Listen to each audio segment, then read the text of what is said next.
सास बहू का लिव इन रिलेशन। नेहा खुले विचारों वाली लड़की थी। अरे नेहा, क्या दिन में सोती है। ससुराल में ऐसा नहीं चलेगा। वहां तो काम करना पड़ेगा, काम। जितना काम होगा कर लूंगी माँ, पर अगर कोई ये कहे कि सारा आराम छोड़कर सिर्फ काम ही करना है तो ना भी ना, मुझे नहीं करनी शादी। अरे कैसी बात कर रही हो। अच्छा चलो जाकर नहा लो, मैं नाश्ता लगा देती हूँ। फिर तुम्हें कॉलेज भी तो जाना है। नेहा कॉलेज के लिए निकल जाती है। वो सोचने लगती है कि ससुराल में वो कैसे मैनेज करेगी। क्या हुआ नेहा, परेशान लग रही हो? अरे यार, तू तो मुझे जानती है ना, मुझे अपनी लाइफ बिल्कुल परफेक्ट चाहिए, लेकिन लग नहीं रहा लोग मानेंगे। यार, कहीं मेरी शादी ऐसे घर ना हो जाए जहां मेरी जिंदगी ही नरक हो जाए। अरे मैंने ना कल एक इंग्लिश फिल्म देखी थी, उसमें भी कुछ ऐसी ही समस्या थी हीरोइन की। अच्छा, तो फिर क्या किया उसने? उसने तो अपने होने वाले पति से साफ साफ कह दिया कि वो पहले उसके घर कुछ दिन तक बिना शादी के रह कर देखेगी, और अगर ठीक लगा तो ठीक, वरना तेरे मेरे रास्ते अलग। अरे हाँ यार, ये तो बिल्कुल सही आइडिया दे रही है तू मुझे। चल मैं तो चली। थैंक्स यार, तूने मेरी प्रॉब्लम सॉल्व कर दी। ये बोलकर नेहा खुशी खुशी वहां से निकल जाती है, लेकिन पीछे से उसकी सहेली कहती है, अरे नेहा, नहीं नहीं, कुछ नहीं सुनना मुझे। ये बोलकर वो वहां से चली जाती है। हे भगवान, पूरी बात सुने बिना ही चली गई। अरे वो तो विदेशी फिल्म थी, वहां सब चलता है, लेकिन ये तो भारत है, सभ्यता और संस्कारों वाला देश, जहां शादी से पहले लड़की को ससुराल में नहीं रखा जाता। खैर, नेहा मस्त होकर घर आती है। नेहा, कल तुझे लड़के वाले देखने आने वाले हैं, और हाँ, इस बार कोई बहाना नहीं चलेगा। हाँ हाँ, आने दो आने दो, मैं तैयार हूं शादी के लिए। अगले दिन लड़के वाले आते हैं, जहां लड़का कहता है, मुझे अकेले में लड़की से कुछ पूछना है। हाँ हाँ, क्यों नहीं बेटा। जाओ नेहा, घर तो दिखा दो इन्हें। नेहा भी खुश हो जाती है कि उसे मौका मिल गया है लड़के से अपनी शर्त रखने का। देखो, मुझे ना शादी से बहुत डर लगता है। पता नहीं कैसी लड़की आए, तालमेल बना पाए कि नहीं मेरे परिवार से। मैंने कई घरों में रोज का क्लेश होते देखा है। तुमने तो मेरे दिल की बात कर दी। मैं भी यही सोच रही थी कि भाई सास तो अच्छी होनी चाहिए, पति सपोर्ट करे ना करे, रहना तो पूरे दिन सास के साथ है। लेकिन मेरे पास ना इसके लिए एक बहुत अच्छा आइडिया है। अच्छा, कैसा आइडिया? क्यों ना शादी के पहले मैं कुछ दिनों तक तुम्हारे घर आकर रह लूं। तुम लोग मुझे समझ लेना, मैं तुम लोगों को समझ लूंगी। ठीक लगा तो शादी, वरना टाटा बाय बाय। क्यों? लड़के को नेहा की बात में दम लगता है। वो घर के सभी लोगों के सामने नेहा की बात रखता है। अरे पागल हो गई है क्या? ये कैसी शर्त है? अरे शादी से पहले मैं क्यों तुझे किसी और के घर भेजूंगी रहने? अरे लड़की के ख्याल तो 20 साल आगे के हैं, इतनी भी खुले विचारों वाली लड़की नहीं चाहिए हमें। अरे माँ, क्या बुरा और गलत बोल रही है ये। रहना तो हम दोनों का है ना। कल को कोई परेशानी आई तो तुम सब तो ये बोलकर निकल जाओगे कि जिंदगी तुम लोगों को ही निभानी है। तुम लोगों को जो करना है करो। तब क्या करूंगा बताओ? सबके समझाने पर वो लोग मान जाते हैं।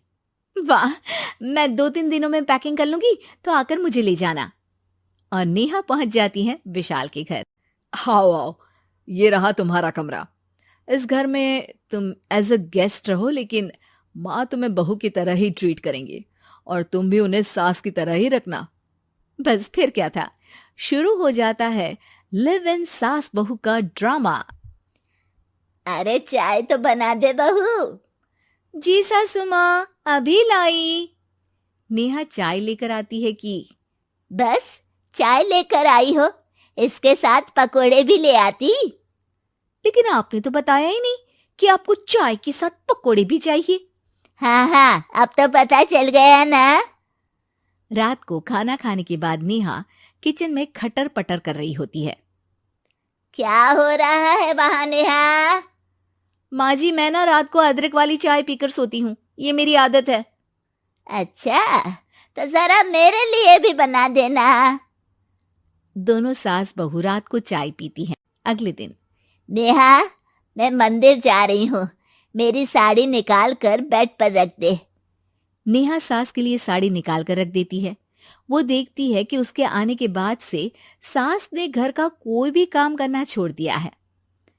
यार मैं क्या करूं? ऐसा ससुराल तो मुझे नहीं चाहिए था जिसमें मैं ही सारा काम करूं। मैं तो ऐसा घर चाहती हूं जहां सास और बहू दोनों मिलकर किचन में काम करें। हे भगवान, रात को चाय पी ली, पेट में गैस बन गई, अब तो चला भी नहीं जा रहा है।